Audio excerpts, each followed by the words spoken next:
ప్రతి ఒక్కళ్ళు package star అంటున్నారు. గెలిచినా కూడా ప్యాకేజ్ స్టార్ అంటున్నారు. అతను చేసే రాసలీలలు పవన్ కళ్యాణ్ గారు అన్నారు. 3 పెళ్ళిళ్ళు చేసుకున్నారు అని విమర్శించారు.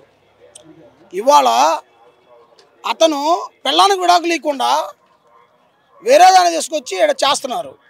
వేరే ఆమెను తీసుకొచ్చేసి ఇక్కడ మీడియాలో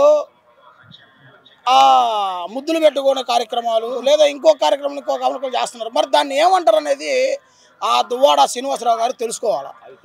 ఇంకొకటి, అసెంబ్లీకి పోకుండా జగన్ గారు మరి మాకు ప్రతిపక్ష హోదా ఇవ్వాలంటే చంద్రబాబు నాయుడు గారిని ఒకసారి మీ దగ్గర నుంచి నలుగురిని మేము తీసుకుంటే నీకు ప్రతిపక్ష హోదా లేదని చంద్రబాబు నాయుడు గారిని జగన్మోహన్ రెడ్డి ఎత్తేవా చేశాడు.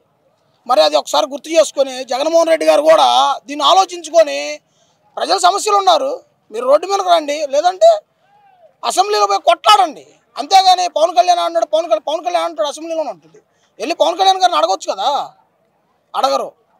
ఒకటే డైలాగ్ చెప్పాడు పవన్ కళ్యాణ్ గారు, నిన్ను అతడి పాలనకు తొక్కుతానన్నాడు. తొక్కాడు.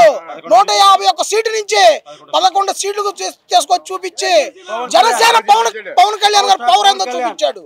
అది గుర్తు పెట్టుకొని వైసీపీ నాయకులు కానీ కార్యకర్తలు కానీ సోషల్ మీడియాలో ఒళ్ళు దగ్గర పెట్టుకొని మాట్లాడాలని కోరుకుంటున్నా.